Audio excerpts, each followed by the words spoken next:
Hoje a gente vai ver, na verdade, rapidamente, uma pré-criação, o que existia antes de tudo ser criado. A gente vai ter um pequeno vislumbre sobre Deus. A gente vai ver de fato a criação, a queda e a introdução da aliança. Por quê? Porque tudo isso está dentro de Gênesis. Gênesis é o livro fundamental das origens de tudo que vai acontecer. Então a gente vai gastar um pouco mais de tempo em Gênesis. E depois a história vai, assim, o fluxo vai se soltar um pouco mais. Né? Mas basicamente assim, se você pensar que você tem mais ou menos 2000 anos, isso assim, uma projeção básica ali do Éden até Moisés. Né? E depois você tem mais 2000 anos até Jesus.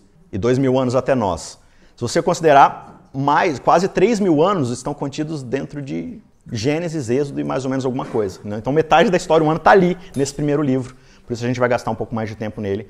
Porque as implicações do que estão aqui são o desenvolvimento de todo o restante da história. Quando a gente chega e abre a Bíblia, logo de cara, o primeiro verso diz: no princípio, Deus criou os céus e a terra.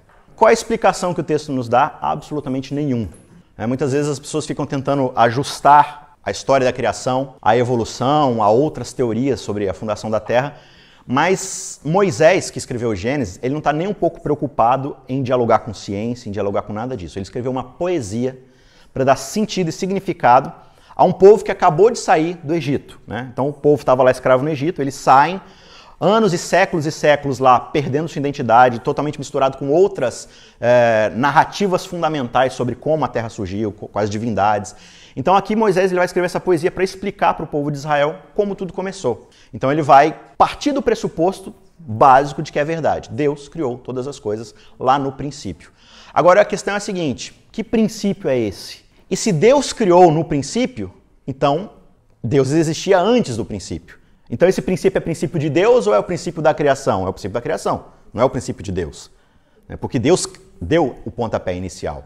E é interessante que tem até ali a frase no hebraico, que na verdade é lida da direita para a esquerda, né? Bereshit bara Elohim. Bereshit é princípio, começo, início. Bara é o verbo da criação, é o verbo que só corresponde a Deus. Somente Deus tem o poder da criação. Por quê? Porque é a criação chamada de ex nihilo. Existiu o nada e Deus faz o bará. Ele fala e as coisas vêm do nada para a existência. Não existia antes, agora existe. Esse é o verbo bará. E se não existe e agora existe, somente Deus tem esse poder. Então na Bíblia, esse verbo bará ele só vai aparecer aqui para Deus.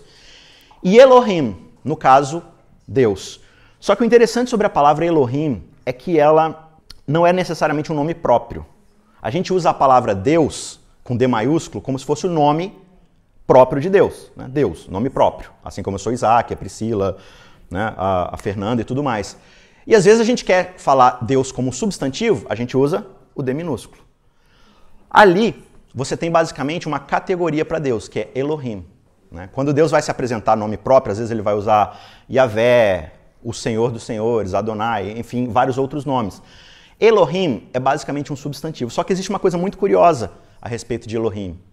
Ela é uma palavra plural. Ela é como se fosse deuses. Necessariamente, então, no princípio, deuses criou o céu e a terra, no plural. Agora, é interessante, né? Porque a Bíblia vai apresentar no decorrer de todo o seu texto de que só existe um Deus.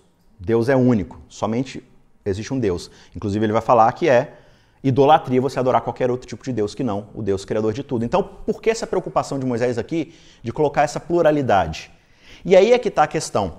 Quando a gente avança na história bíblica, a gente deve se perguntar o seguinte: que tipo de Deus então havia lá no princípio de todas as coisas? Porque se de fato a gente está partindo do pressuposto de que alguém criou tudo, quem é esse alguém? Quem é essa força criadora?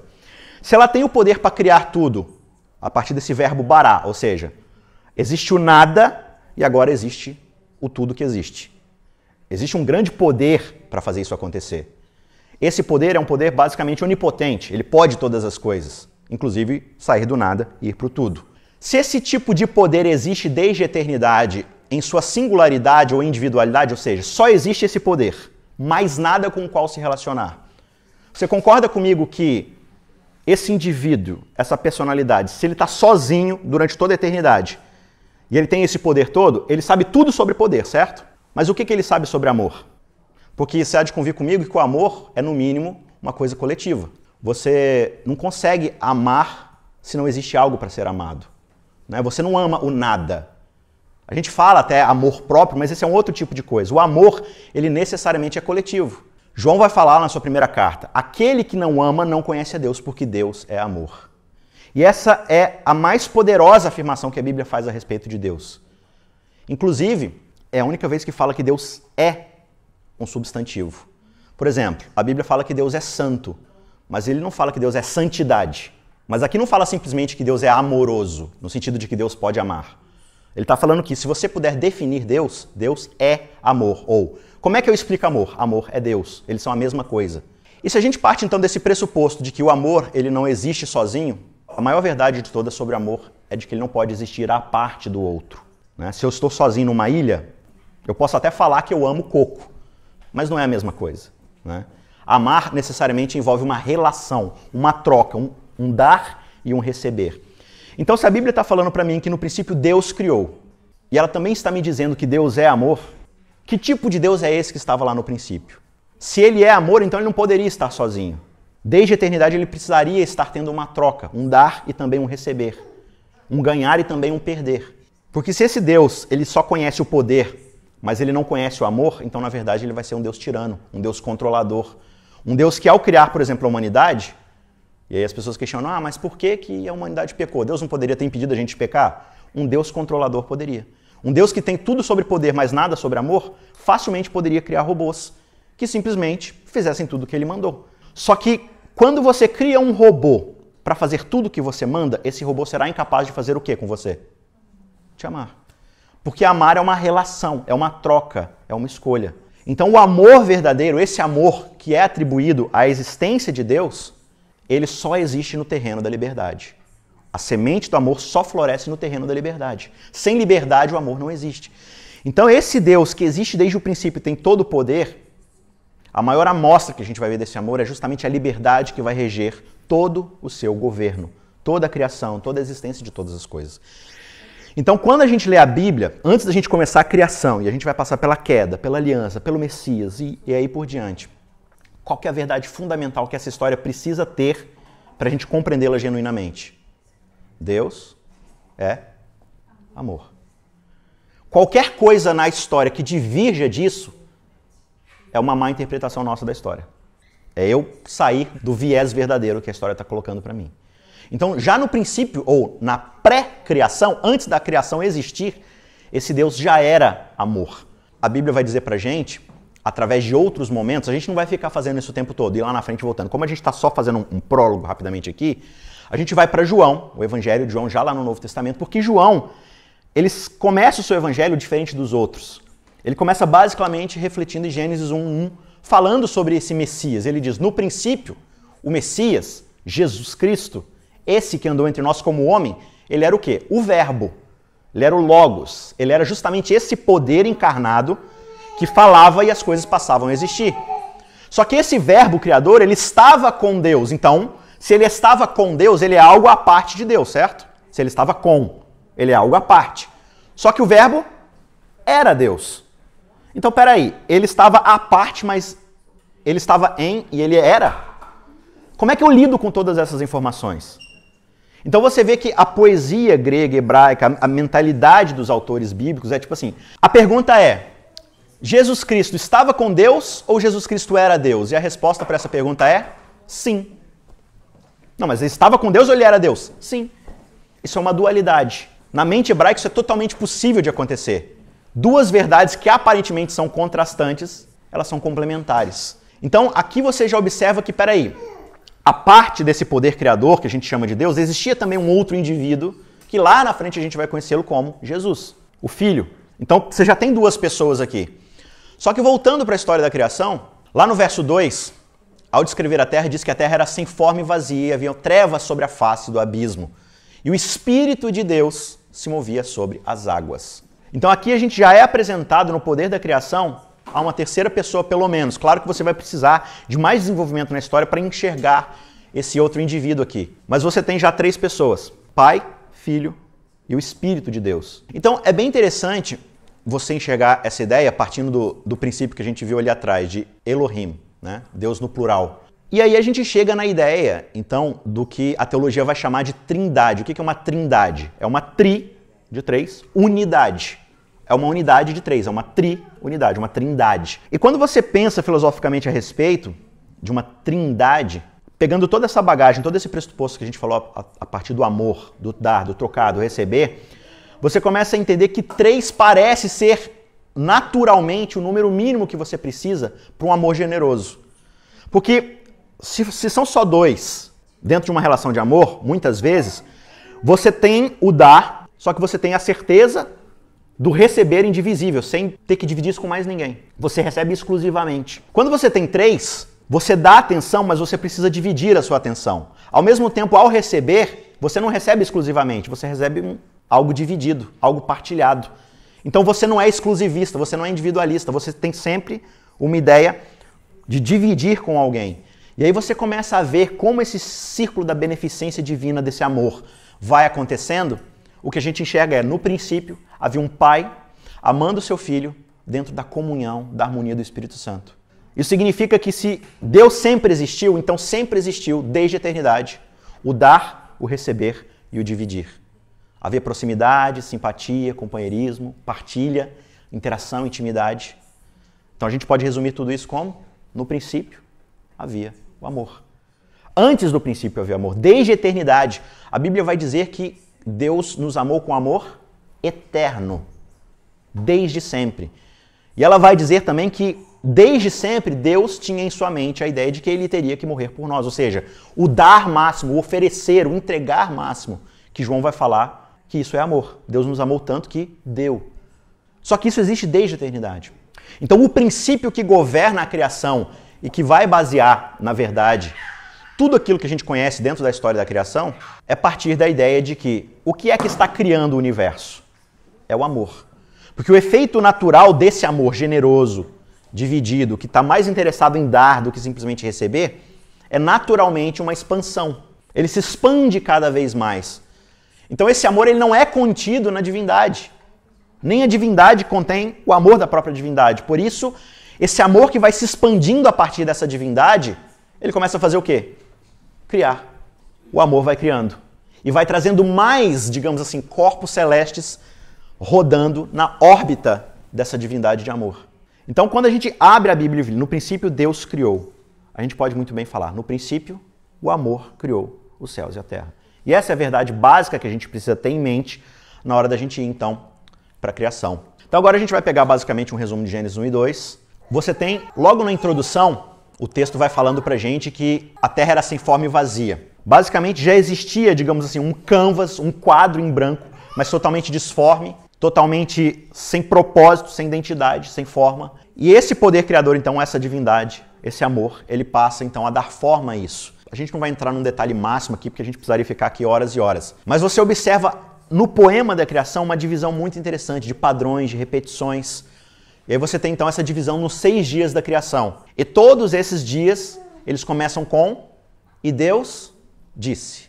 Ou seja, de novo, você volta à ideia desse poder criador que tem o Bará como principal instrumento de criação.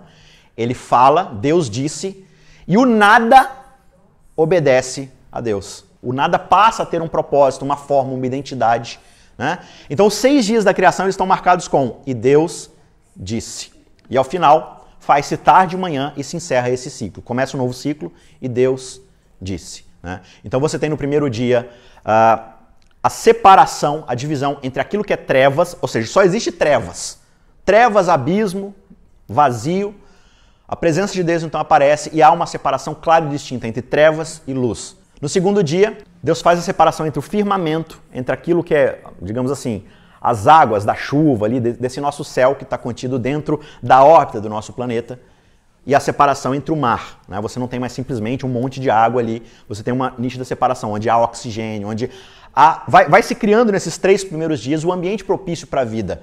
Né? No terceiro dia, você tem a separação entre o seco e o molhado, surgem porções de terra. No quarto dia, Deus estabelece o ciclo dos astros, para poder governar o dia e a noite, manter um ciclo ali de tempo, de horário e tudo mais. Finalmente, no quinto dia, ele cria os animais aquáticos, os animais aéreos, e no sexto dia, ele cria os animais terrestres e, finalmente, a humanidade. Ele coloca o ser humano ali no final da criação. E é bem interessante essa ideia da colocação do ser humano, porque se você vai estudando o poema hebraico, ele vai se formando como se fosse uma pirâmide, né? Ou pelo menos um paralelismo. No primeiro dia você tem a separação da luz e das trevas, no quarto dia você tem os astros.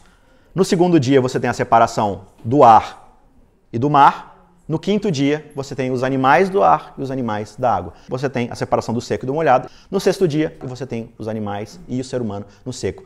Só que o ser humano, ele é colocado dentro do poema quase como o ápice desse triângulo, dessa pirâmide. Inclusive, o padrão dessa criação é Deus falou, aconteceu e ele diz, isso é bom. Ele cria, ele fala, ó, haja, passa a existir. Ele olha e fala, bom.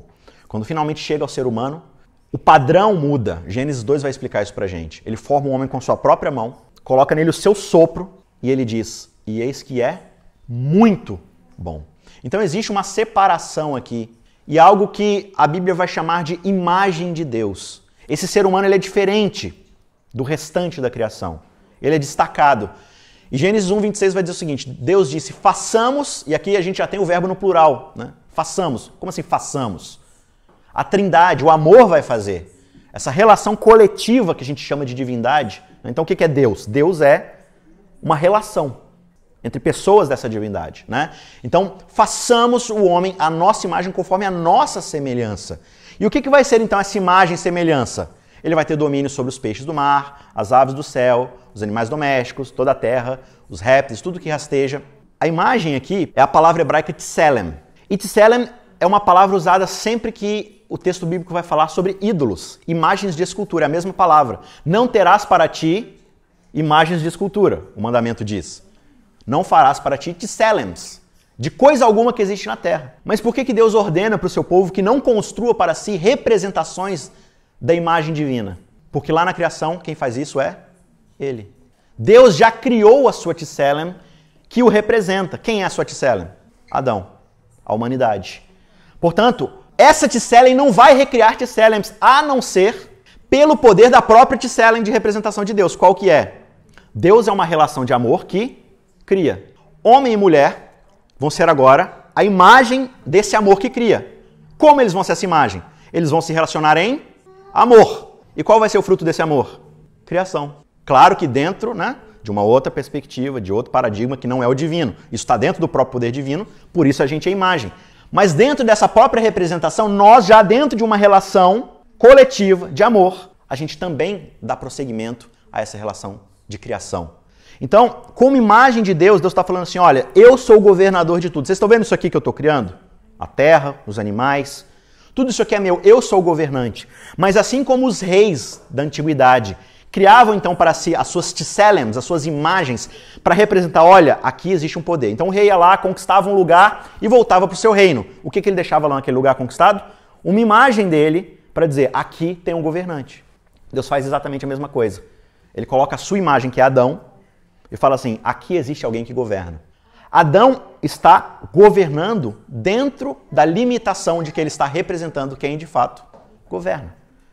Deus chama a humanidade para falar, vocês vão co-governar juntamente comigo. Vocês vão ser os meus representantes aqui nesse lugar. E enquanto vocês entenderem essa ideia, tudo vai ser maravilhoso. Você vai poder desfrutar de tudo isso. Tudo isso vai ser, entre aspas, seu. Desde que você não perca a perspectiva de que você é uma tselem, você tem um propósito, você tem uma identidade, que é me representar. Então, se você olha a estrutura da descrição do Éden, é muito interessante, porque quando a gente pensa em Éden, a gente pensa muitas vezes na criação como um todo. Mas o texto bíblico vai dizer pra gente, olha, o Senhor Deus plantou um jardim aonde? No Éden. Então, o Éden é o jardim? Não. O Éden é a criação. E Deus coloca um jardim no Éden. Então você tem dentro do Éden um lugar especial que é o jardim de Deus. E no centro desse jardim ele coloca o quê? Duas árvores.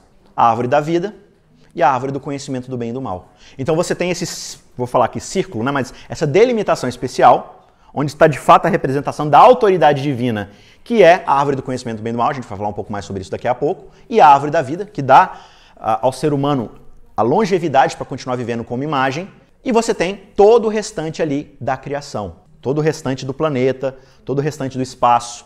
Então você tem uma certa divisão de 3 ali, que vai ser um padrão muito importante lá na frente quando a gente for estudar esses assuntos. Mas basicamente no centro de toda a criação, onde existe esse jardim, existe o centro da representação do poder e da autoridade divina.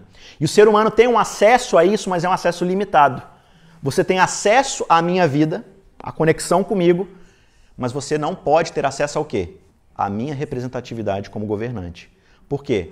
Porque só quem tem o bará sou eu. A mesma voz que diz exista, é a mesma voz que fala isso que passou a existir é bom. Quem é que está delimitando o que é bom e o que não é bom? A voz que diz haja. O mesmo poder verbal, o verbo, o logos que diz isso passou a existir, é o mesmo que fala isso aqui é bom. Naturalmente essa mesma voz vai dizer isso aqui não é para vocês. Eu trouxe isso à existência, eu digo que isso não é para vocês. Então, ao mesmo tempo que a árvore do conhecimento do bem e do mal está fora do limite da alçada da autoridade limitada do ser humano, ela também é a representação dessa limitação. Então, quando diz existe a árvore do conhecimento do bem e do mal, o que essa árvore simboliza? Ela é como se fosse um contrato. Basicamente isso. É como se fosse o cartório ali e você tem um contrato dizendo tudo isso aqui é meu e eu estou deixando você governar juntamente comigo. Mas não pense por um instante que quem define as coisas aqui é você. Você é só minha representação. Então o ser humano é colocado dentro dessa limitação. E a gente começa a observar agora, então, um outro padrão que vai ser muito interessante no decorrer da história bíblica, que é o padrão da bênção. Lá no verso 28, ainda no Gênesis 1, quando Deus está falando ali sobre criar o ser humano à sua imagem e semelhança, e é muito importante, né? A gente acabou passando ali, mas é muito importante definir que não é Adão que é a imagem de Deus. Ele diz, façamos o homem à imagem de Deus, a imagem de Deus os criou. Homem e mulher os criou. Então, se Deus é uma representação coletiva de amor e relação, naturalmente a sua imagem precisa ser o quê? Uma representação de relação. Portanto, Adão sozinho como indivíduo não é a imagem de Deus. Adão dentro de uma relação de amor, de troca, de carinho, de bondade, de serviço, é a imagem e representação desse Deus coletivo. Portanto, o individualismo, o egoísmo não podem ser a imagem e representação desse Deus que é amor. Certo? Então agora Deus se vira para Adão e Eva. E um detalhe curioso que Eva só passa a ter seu nome próprio depois da queda, porque Adão aqui, na verdade, é a palavra para a humanidade. Então, tanto Adão quanto Eva são Adão. Eles são um só, basicamente. Né? E Deus se vira para eles e diz, Deus os abençoou. E lhes disse, sejam férteis, fecundos, multipliquem-se, encham toda a terra e sujeitem-a e dominai-a, né, os peixes do mar, as aves, tudo, né, no céu, todo animal que rasteja pela terra. E aqui a gente observa 3 características dentro dessa relação de Deus com a humanidade. Deus os abençoa, ou seja, existe uma relação vertical. Deus abençoa essa humanidade. Deus agora ele vai colocar dentro do ser humano o propósito de ser humano com ser humano se multiplicar, ser fértil e encher toda a terra. Ou seja, você é minha imagem e você representa a minha glória e o meu governo. Quando você se relacionar debaixo dessa bênção, você vai multiplicar a sua descendência na terra. E se você é a imagem da minha glória, cada representação que você criar a partir dessa relação vai ser uma imagenzinha minha. Então qual que é o propósito do ser humano? Multiplicar-se e encher toda a terra. Com o quê? Com a imagem e a representação do governo de Deus. Quanto mais Adõezinhos, mais Ticelenzinhas, mais imagenzinhas, mais gloriazinhas de Deus você tem enchendo toda a terra. O propósito do ser humano é esse, multiplicar a imagem de Deus na terra, aumentar, e eu falo aumentar aqui, entre aspas, né, no sentido de aumentar a abrangência da representatividade do governo, ou seja, a partir do Jardim do Éden, onde existe o centro do governo divino, isso vai se expandindo e povoando toda a terra, ao ponto de que toda a terra vai ser preenchida com a imagem de Deus, com a glória, com o seu governo, sempre se expandindo nessa relação de amor, de troca, de serviço. Né? Então, você tem a representação vertical, Deus abençoa o ser humano, dá a ele essa identidade, esse propósito, que é o quê? Horizontalidade. Você vai se relacionar com outro igual a você, uma imagem se relacionando com outra imagem, juntos representando essa imagem, multiplicando e enchendo toda a terra. E, ao mesmo tempo, você tem a relação do ser humano com a terra, com os animais, com a criação, que é o quê? De cuidar e de guardar. Essa é a palavra-chave aqui do propósito da humanidade para com a criação de Deus. Você vai cuidar e guardar. Por quê? Porque você não criou, você não trouxe a existência, portanto você vai cuidar e guardar. Você é um mordomo, um administrador. Né? E Gênesis 2 vai dizer, o Senhor Deus tomou o homem e colocou no jardim do Éden para cuidar e guardar. E o Senhor Deus ordenou ao homem, de toda a árvore do jardim você pode comer livremente, mas da árvore do conhecimento do bem e do mal não deves comer, porque no dia em que você comer, certamente você vai morrer. Né? Então, de novo, no padrão que a gente tem da criação, Deus disse, e ele diz, é bom. Deus disse, ele cria, é bom. Então ele está aqui trazendo a existência às coisas e definindo aquilo que é bom. Tanto que quando ele cria Adão individualmente, sem a mulher, é a primeira vez que ele diz que algo não é bom. Por quê? Porque isso não me representa completamente. Esse individualismo, essa vida está destinada a ser uma vida egoísta, que não vai ter essa troca. Você vai receber a minha bênção o tempo todo. Lembra quando a gente falou dos três da Trindade? Adão tem a bênção de Deus, mas para onde essa bênção vai? Ok, eu vou te devolver porque eu estou em dívida contigo, mas verticalmente não existe, então não é bom. Por isso esse propósito de continuar essa relação com a criação da mulher também. E havendo Deus terminado no 7º dia, finalmente, a sua obra que tinha feito, descansou nesse dia de toda a obra que tinha feito.